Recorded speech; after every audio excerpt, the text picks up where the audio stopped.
President Trump refusing to backtrack on his comments, saying President Obama and other presidents didn't call family members of fallen soldiers, even though it's completely untrue.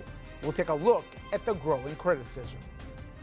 Then John McCain unloads on President Trump. We'll play for you what he had to say, as well as the president's response. Also, meet the local lawmaker who wants to crack down on corrupt politicians by hitting them where it hurts, in the wallet. Good evening, everybody, and welcome to RFL. I'm Richard French, and we start off with some news out of Washington. We're hearing now that a bipartisan deal has been tentatively reached that would provide subsidies to health insurers that were just cut by President Trump. Republican Senator Lamar Alexander of Tennessee and Democratic Washington State Senator Patty Murray, they did this to try to stabilize the exchanges that have been put into turmoil by the recent presidential moves. Now, the funding, it will continue for 2 years. Also, a federal judge in Hawaii has just blocked the president's latest travel ban, a day before it was set to kick in. Judge saying it discriminates based on nationality. The ban, it covered 8 countries: Chad, Iran, Libya, North Korea, Syria, Venezuela, Somalia, and Yemen. The White House called the ruling, quote, dangerously flawed. Now, later this week, we'll discuss both of these stories in greater detail. But tonight, we go to the fallout and the criticism of President Trump's unprecedented comments about Gold Star families. Here's what started this haul. At a news conference just yesterday, he was asked why he hadn't yet commented on the deaths of 4 Green Berets in Africa more than 2 weeks ago. Now, instead of answering that question or anything resembling that question, he instead attacked his predecessors. Here's his response. The traditional way, if you look at President Obama and other presidents, most of them didn't make calls. A lot of them didn't make calls. I like to call when it's appropriate, when I think I'm able to do it. Now, just to confirm, his press secretary, Sarah Sanders, she totally backed up what was an entirely false claim. And this morning on Fox News Radio, the president again was asked the question and still refused to back down. I think I've called every family of somebody that's died, and it's the hardest call to make, and I said it very loud and clear yesterday. The hardest thing for me to do is do that. Now, as far as other representatives, I don't know. I mean, you could ask General Kelly, did he get a call from Obama? You could ask other people. I don't know what Obama's policy was. I really speak for myself. I'm not speaking for other people. I don't know what Bush did. I don't know what Obama did. But you heard him say what they did less than 24 hours earlier, and now the criticism is coming in, and it is unsparing. Former Attorney General Eric Holder tweeted this out, quote, "Stop the damn lying. You're the president. I went to Dover Air Force Base with 44, that being Obama, and saw him comfort the families of both the fallen military and DEA." Former chairman of the Joint Chiefs of Staff, retired General Martin Dempsey, spoke for many when he tweeted this. POTUS 43 and 44, that would be Bush and Obama, and First Ladies care deeply, work tirelessly for the serving, the fallen, and their families. Not politics, sacred trust.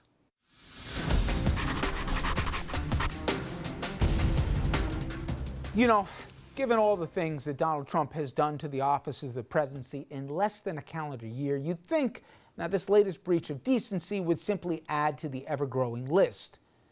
But for myself and seemingly many others, he's managed to reach a new low even for him. Now, let's for a moment consider the genesis of this latest unseemly chapter.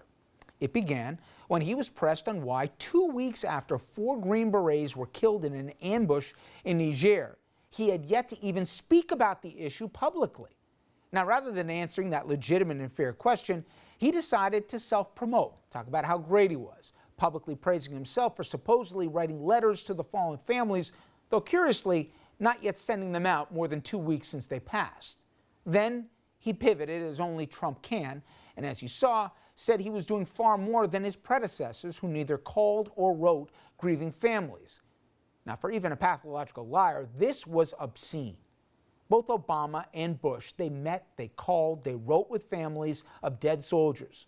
Both they visited injured soldiers at Walter Reed and other military hospitals. Both witnessed the remains of the fallen soldiers brought back to the Dover, Delaware Air Force Base. This was all well documented, but it was not self-promoted. It's not what a president does.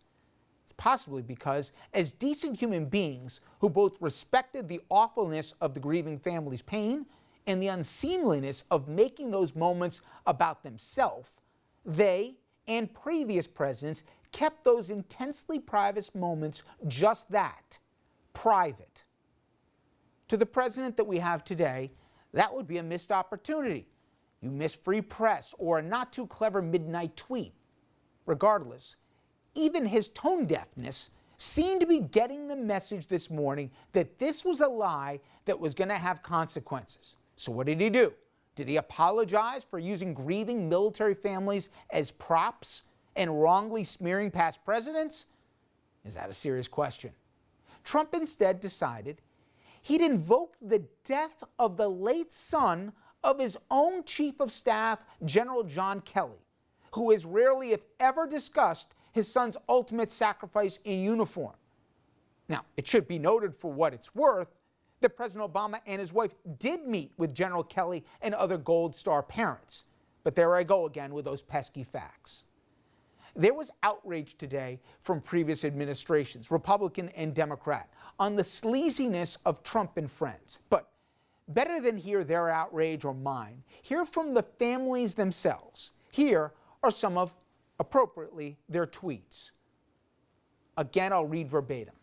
I'm a Gold Star mom and a disabled vet. Trump does not speak for me and did not speak for my son. He is an embarrassment. Next one. When my brother was killed, President George W. Bush listened while I screamed at him and then held me as I sobbed. You fat effing liar. I'm a Gold Star mom, and I've never in my life felt so much hatred as I do towards this troll in the Oval Office. The next one. I'm a Gold Star wife. Trump is a disgrace, a liar, a petulant child. Grateful my condolence letter came from President Obama.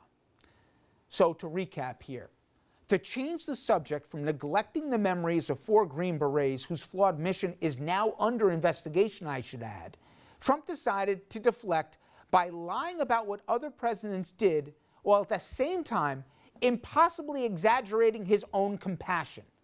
When caught in the lie, he then blames his generals for the misinformation that he used, and then he uses the dead son of another general, his chief of staff, as an example, and tells the press to ask the grieving dad, General Kelly, to answer any questions they may have. In the end, I'd say this is revealing about Trump's character, but that assumes he has a moral fiber worth examining. All right, coming up next.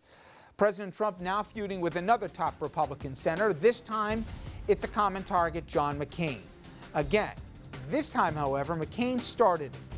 We'll tell you the first punch he threw, and you'll hear his comments and the president's not too veiled response.